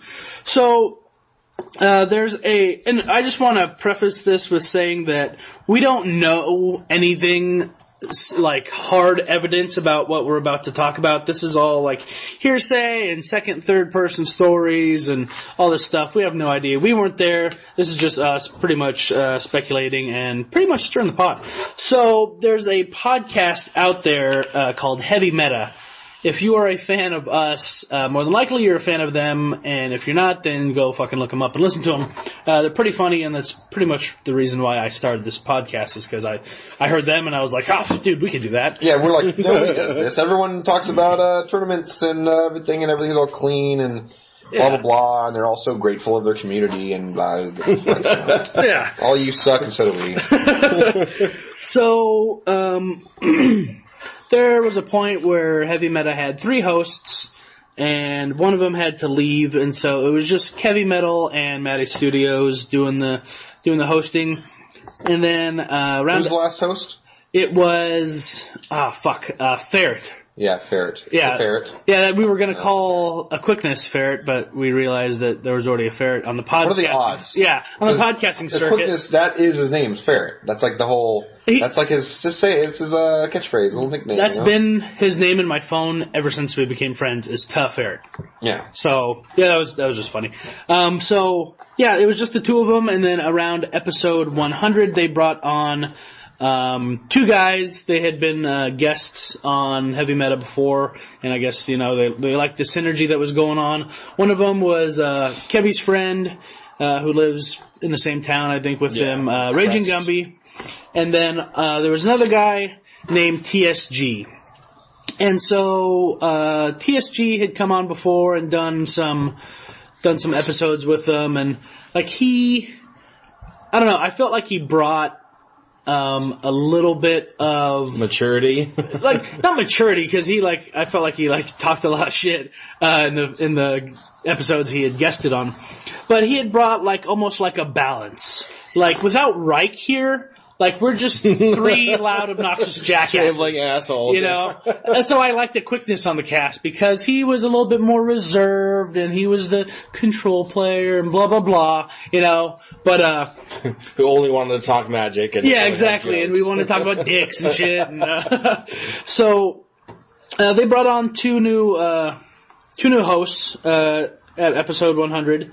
And, you know, they were well received and, it was quite the nice little mixture they had going on there. And for people who didn't know, there was some controversy surrounding TSG, some odd years ago where he was working for or somehow, professionally involved with Channel Fireball. And there was an incident where Channel Fireball, accused TSG of pretty much taking products and singles, like sealed product and singles, and then turning around and selling them for his own profit. And so, obviously he denied it, and the police got involved, and the police established that, you know, there was no guilt. And so it was kind of... Not so that they didn't have enough to go forward in a case. Like, the sealed product that he had didn't match any of the missing serial numbers.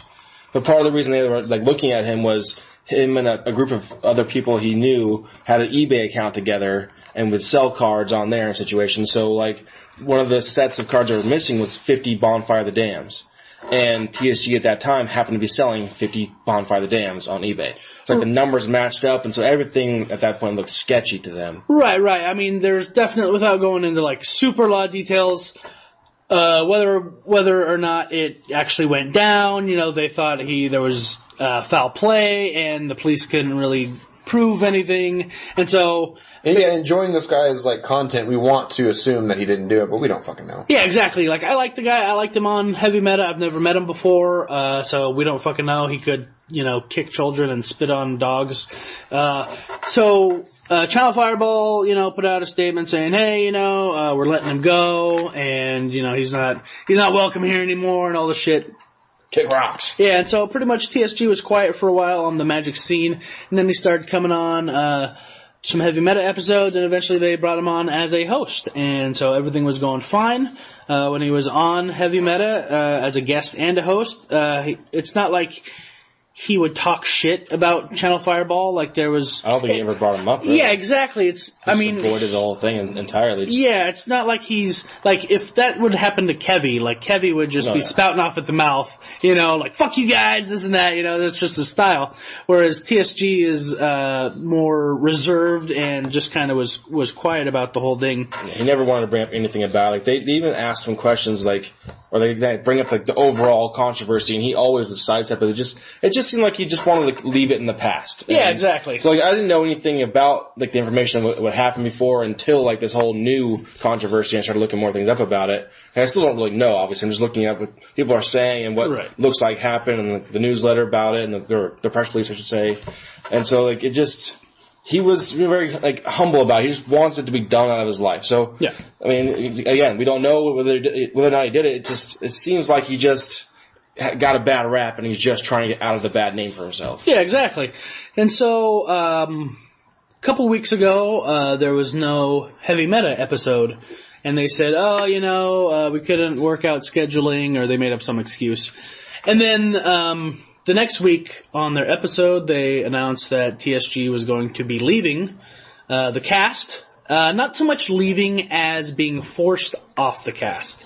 And so here's what I have assembled, or what we have assembled from everything we've read on Twitter and all the things that, I mean, you know, you can't believe everything you read on the internet, but through things that have not been denied and what other people assume or know, this is the conclusions we've come up with, and most everyone else has. So, Heavy Meta is on a website called Mana Deprived. They put on a super series and all the stuff. They're like super huge business up in Canada, you know, for Magic. And they are sponsored by Face to Face Games, which also up in Canada, very big, you know, the big store. And so Channel Fireball contacted Face to Face Games and said, hey, you sponsor a network that has a podcast that has a host that we do not like. So either he's off the cast, or you're not going to be able to rent spaces at our GPs, at our tournaments, and sell product. Because it's kind of like the swap meet where, people go in and rent a space, they set up their booth, and they sell cards. So they said, you're not going to be able to sell cards at our tournaments if he's not removed.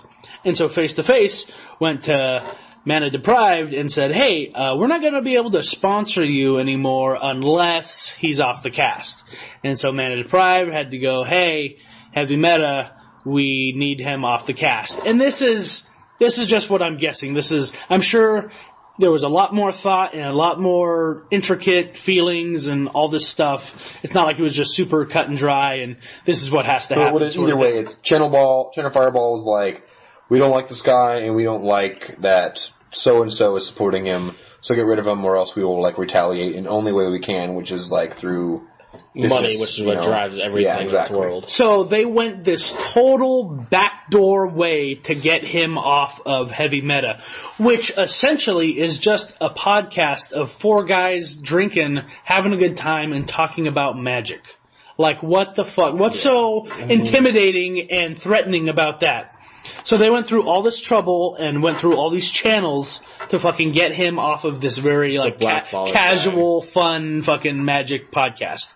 And so, however it went down, whether he agreed to step down or whatever it was, he made it very clear that he was being, bullied off the cast, and that, it's kind of like what happened back in the day with the whole original thing of them saying he stole cards and everything, to where, his voice was silenced. Basically, it gave him a bad reputation. He could no longer write articles for people. Nobody wanted him, blah, blah, blah. And so now, after all this time, putting it behind him and, whatever had happened since then, now it's all over again. He's fucking being silenced by this fucking quote unquote, big bad company, who just, there's no reason to fucking silence him. Really, it's not like he's saying bad things about him. It's not like he's giving, tips on how to, murder puppies or anything. I don't know. How do you do that anyways? Well, let me tell you what. So, basically, I don't know. I'm a big fan of Heavy Meta. Sometimes they can go on these huge rants like we do, and it reminds me of us, and I'm like, God, shut up, But, I listen to him all the time, and I thought he brought this really good balance to the cast, and I was, very upset. I was at work listening to the podcast, and I was like, fuck you, Channel Fireball. Why do you have to be a fucking bully like that? He's just a host on a podcast. What's the big deal? And I was sour for the rest of the day. I was a Mort Saltington the rest of the day. What are you guys' feelings on that? I agree. It's they didn't have proof back in the day. They fired him. It was all done and shit. And then nothing ever came because they never proved that he did anything. So whether or not you still believe that he did it, it's at that point, it's been years since it happened. Just fucking let it go. What do you gain by continuing to blackball him? It's done with. It's over with. Nothing, there's no proof that he did any of it, so you just feel he did it, but you don't, I understand, you don't let go of grudges sometimes. You no longer, you feel like he did this, and you don't trust him anymore. But he's not affecting your business. That's fine. Don't trust him internally. Yeah. Don't fucking try to ruin his day-to-day. Don't try to ruin his happiness. Yeah. It's not even like he's making money off the fucking podcast. Who makes money off a magic podcast? We do, but that's besides the point. Rolling in the baby. Dollar bills, y'all. But yeah, it's totally just ruining his good time. That's what it felt like. Yeah, it seems way unnecessary. It's why do you need to keep grinding this axe? You just come off of fucking assholes for no goddamn reason. Just let it go. That's just another fucking form of cyberbullying in the sense of it. It's a different style of it, but really it's just big companies just coming after one person in particular just cause. I don't understand what the validation they're receiving from this and what they're trying to accomplish. It's bullshit. The same kind of thing happened recently, and this is all over every media outlet ever, but Jeremy Clarkson, one of the hosts from Top Gear, which, if you don't know, is a car show from the UK. It is the most popular reality TV show in the world. I know it has somewhere in the range of 450 million viewers each episode. Which, if you want to compare that, I'm pretty sure, like, American Idol or whatever else we have in America, like, it's like 18 million people, 20 million people. That's what we broke records, in the past 10 years with viewership for like those kind of numbers, for TV shows. And this guy has 450 million. So it's kind of a big deal with what happened to him, which was that he, fucking tried to throw a punch at one of the producers. Yeah. I thought it was because he cussed again on TV. No. He, there's a whole lot of stuff that it could have, happened or whatever as far as like what led up to it. And the main thing is that you can't throw a punch at a coworker, like no matter what. Especially a producer. Well, the thing is with him, he is the main host and he is the show. Yeah. So like the producer does not have the power. He has the power. But in the same sense, he's not the one that owns the network and all this other stuff. So once they found out all this stuff happened, that he allegedly threw a punch, there was an investigation, and pending the investigation, they found out, that it did happen or whatever else, and the person that, I don't know who it is, whoever's at BBC over there, that's the company, the broadcast company they have the show on, the guy had to let him go. They said, like, we love Jeremy Clarkson, we love everything he's done for us, we think he's like, one of the world's best personalities and blah, blah, blah, but my hands are tied. I can do not, like the company has to have standards and like this is one of those things we have to do. And so this show that's been going on for like 23 seasons and is my favorite show, as far as what I like. I know nothing about cars and I love that show. Yeah, it has nothing to do with like, you do not need to know anything about cars. It is an entertainment show first and a car show like fifth. So, anyway, now that show's done. Like they packed up the studio. It will continue on through some other means. There will be new hosts and maybe a new strategy of how they're going to develop it or whatever. But for now, my favorite show is done. You know what I mean? It's gonna be like the Man Show, where like the two guys left and then fucking Joe Rogan and other came on, and they're two great comedians, but it's just like it's not the same. It's not really a real thing anymore. It's not the same show. Yeah, exactly. No, it won't even be close. And I mean, like I said, Top Gear is like, it's so big. Like imagine what Game of Thrones is and what like Breaking Bad was and all that stuff. Like Top Gear is bigger than that. You know what I mean? There's more people that watch Top Gear. That's how ridiculous it is. Maybe not for people in America, but around the world, this shit is some real stuff, and that's just one of those things that just fucking sucks. Just like this TSG thing. You know what I mean? So, I'm not one to like go march, for causes or really put up a stink about, companies and this and that, because it's not that I feel it's a waste of my time. It's just most of the time it's like, I don't know. Not really accomplish anything. Yeah, it's maybe the, what's it called? Apathy? Mm-hmm. Yeah, I just like, whatever, It's not affecting me or some, selfish bullshit. But I was like really, like into this. Like I was like, fuck Channel Fireball. So recently, Limited Resources, which is probably the most popular and most listened to Magic the Gathering podcast of all time. Like LSV and who's on there? That is Marshall. Oh, Marshall Sutcliffe. Yeah. Marshall Sutcliffe and his Marshall Sutcliffe and his new co-host LSV, because Limited Resources has gone through a lot of co-hosts over the years. Brian Wong being my favorite. But rest in peace. Yeah, rest in peace. So, when they brought on LSV, they changed their sponsorship from Card Kingdom to Channel Fireball, because LSV is like part owner of Channel Fireball. Part owner of, or heavily involved in Channel Fireball.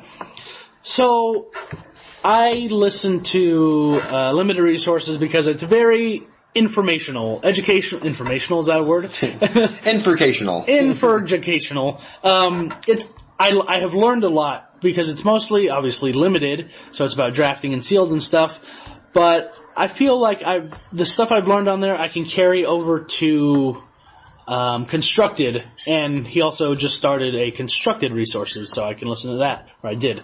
So I just feel like I've become a better Magic player through listening to that podcast ever since I started listening to podcasts.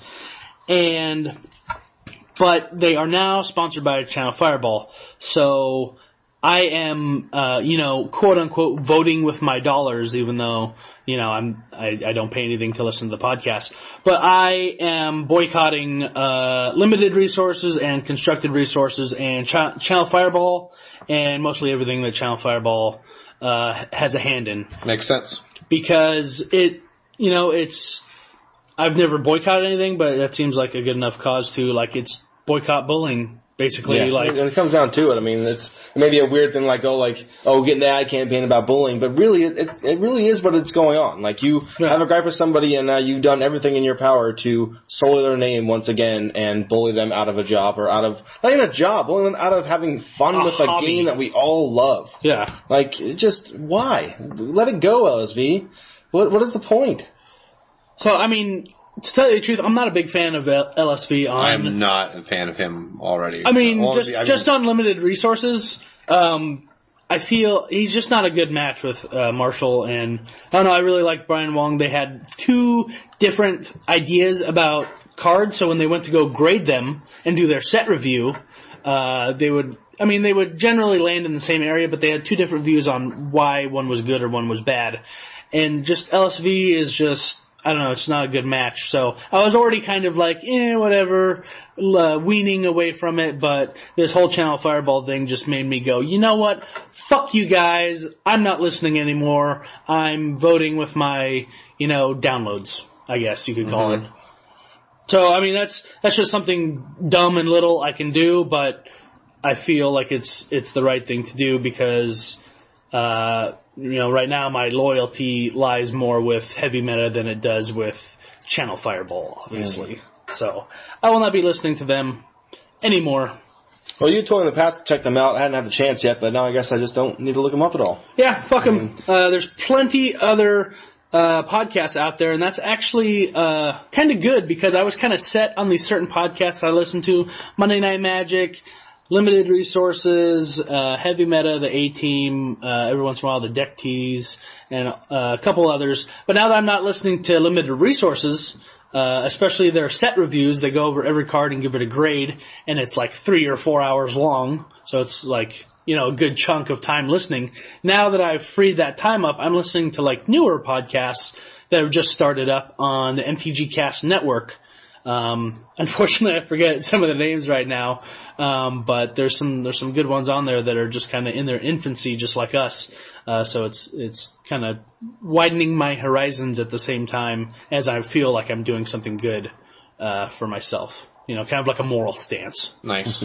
So yeah. Yeah, check that out then, MTG Cast. I mean, that's maybe where you're found us, but MTG otherwise, Cast just seem like one of the best. Yeah, they're the best. I mean, if you're looking for Magic podcasts. They're on top of it on their times normally, they got just everything you want there. When you Google Magic the Gathering in podcasts, that's the first thing that comes up, and they have, I don't even know how many different casts post weekly, but they have... Probably 40. Yeah, and then they also have older casts on there, I think. They have archives and stuff. Archive, yeah, right.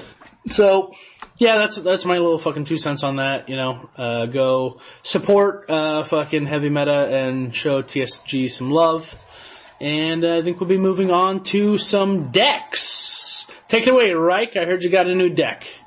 Well, I do want to talk about a modern deck that I've been looking up. I kind of alluded to it earlier about getting a modern deck. There's an actual mono green devotion deck.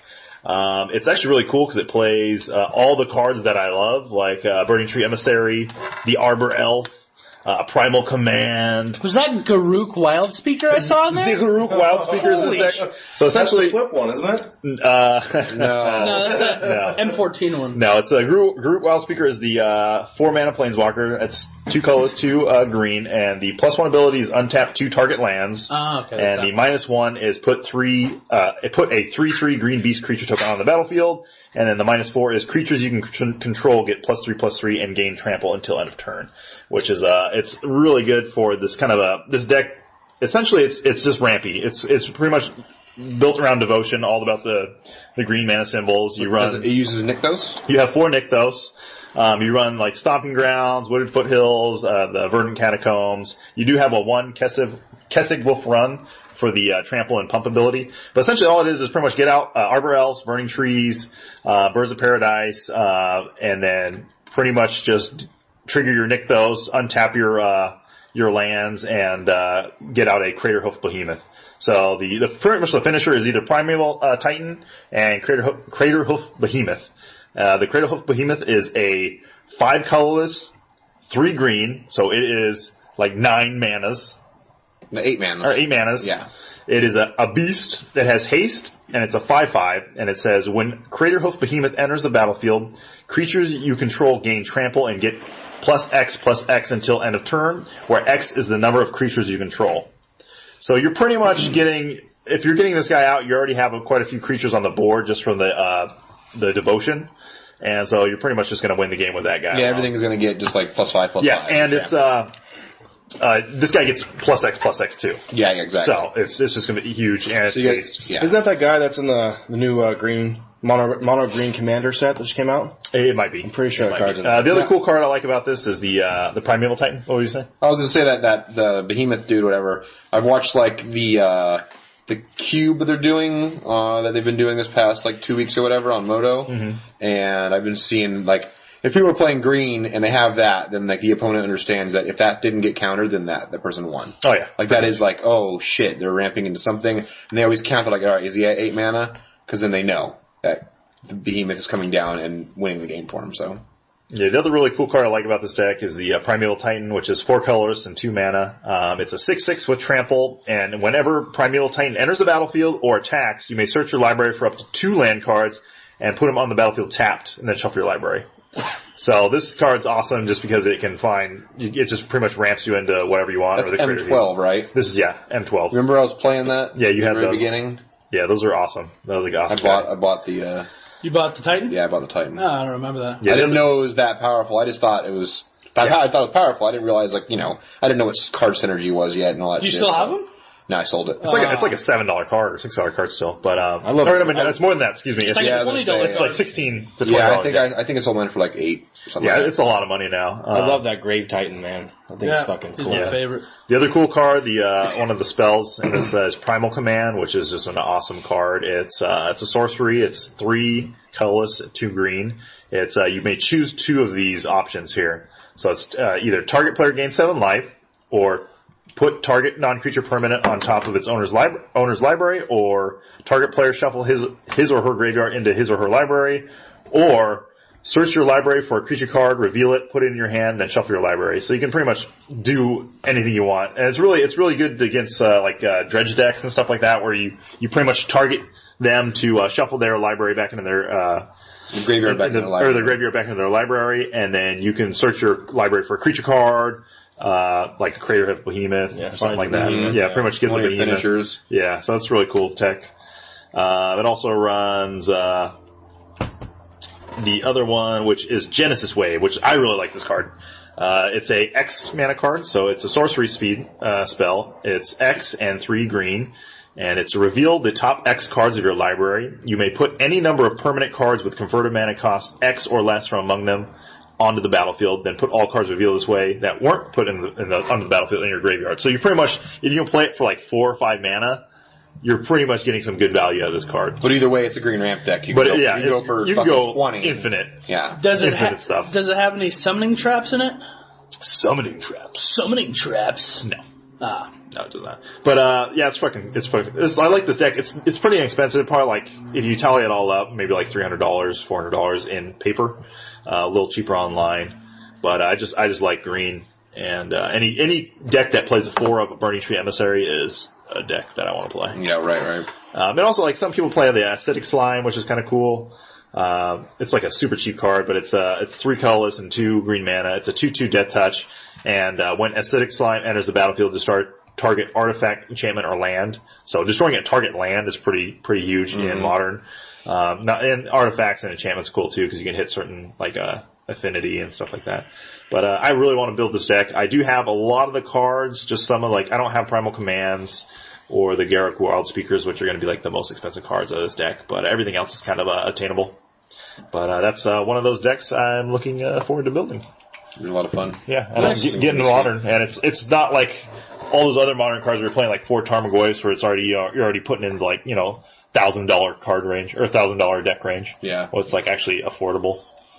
And it's not it's probably not tier 1, but it's definitely competitive. Just play Howling Monkeys and then in place of Tarmogoyf. Yeah, I know, right? Hooting Mandrills? Hooting Mandrills. Howling Monkeys. That was close. I think we should all build tier 3 modern decks just to kind of break into it. Right as I trade off my fucking wasteland, excuse me. You traded your wasteland? I got one right now. It's called my standard deck. It's playing Siege. I know, that's modern staple, bro. Play my Tiny Leaders deck. Yeah. But that's me, and it was good talking to you guys, but I have to cut out of here, or otherwise my balls are going to get cut off by my wife. They're already gone. And they're already gone, but now they'll be squished if you don't get them. Everyone will know that they're gone. She has them like the voodoo dolls, she's going to start pricking them with pins. No, that's why you got all sudden, because she squeezed them right now. Time for me to go. Yeah, very tender. Very tender. But yeah, I'll catch you guys next week. And I am out of here. This is Ryke, and I'm out.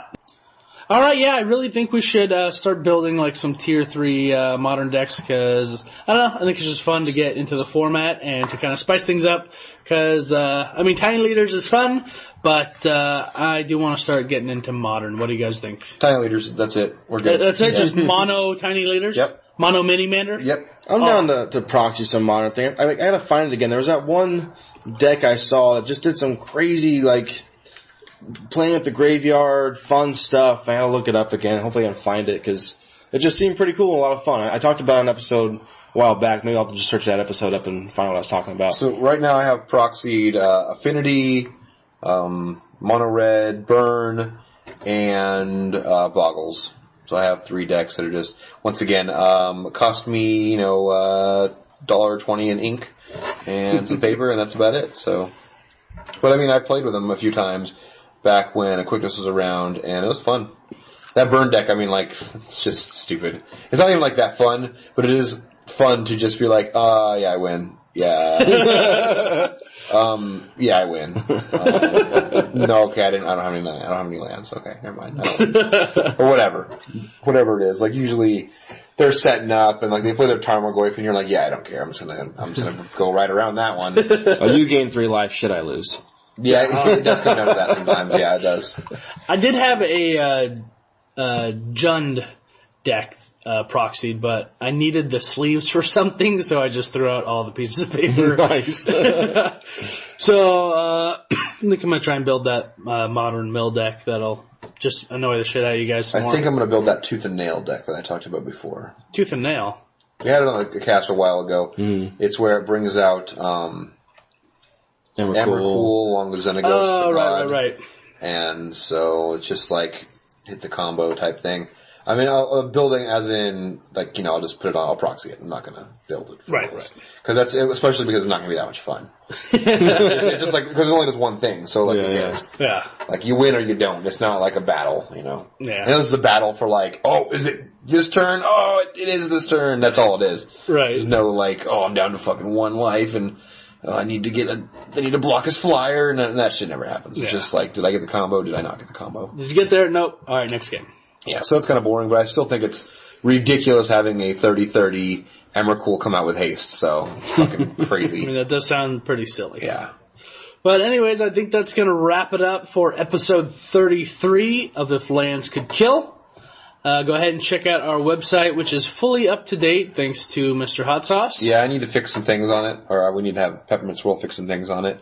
I know the players all on one page are becoming a problem. Yes. We had a listener shoot us an email and be like, dude, this shit is fucked. You guys got too many things to load, on that one page. Resource heavy. Yeah, resource heavy. I was like, yeah, you are correct. What do you got? Any recommendations? So I think I'm just gonna split it up, maybe 5 episodes per page, just so that it won't load up so much bullshit. Yeah. But besides that, yeah, like I said, just check us out on Twitter. Yeah, Twitter. We're on Twitter all the time, and hopefully we're gonna get this versus video issue resolved. In the meantime, we're going to try and put up some MTGO videos of us on there in the tournament. Yeah, I mean, I can't really fulfill the promise right now. Just too much shit's going on, and I don't have like the mental aptitude to fucking sit at home and get the shit done. So I'm not going to do it right now. Once I get this house thing figured out or whatever else, and life's back on track, then we will be good to go. But for now, it's like, can't worry about it. Yep. Can't worry about it. Just got to take a back seat. Yep. So thanks for listening in. I'm Knifecity. Ryke! Samhain Crow. Hot sauce. And we'll catch you guys later.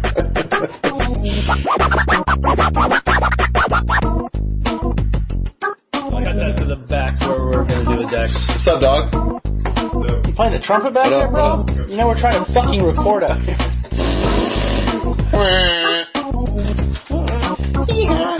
Did you get the thing I sent you? Oh my god. Bless you. Get that thing I sent you? Harvey Birdman? No. You want to see that picture? Birdman! A dick, okay. It's not just anyone's dick, though. Yes, I know. Dude, He's hard, too. just One of your best friend's cocks. no, Take my a piss. penis is really tiny, and so when He just didn't when show it's the soft, it's just like resting on the balls, and it's at a horizontal plane. That's staying in.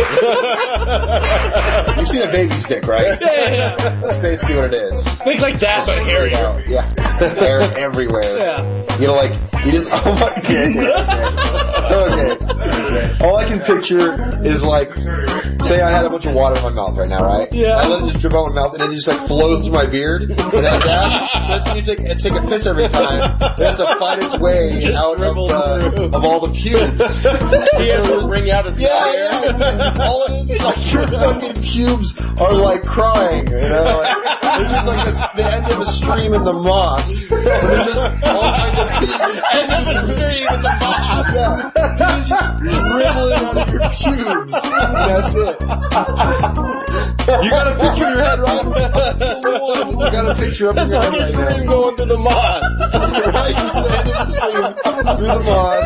And dripping all over the toilet seat. Possibly the toilet bowl. I'll just make a mess every time. I have to like squat my balls over the fucking bowl. You did it right there, you bring it out. Yeah. At the end, oh, okay. Get the blow dryer out. Good to go. Wipe my legs off. Yeah. Wipe the legs off. Oh,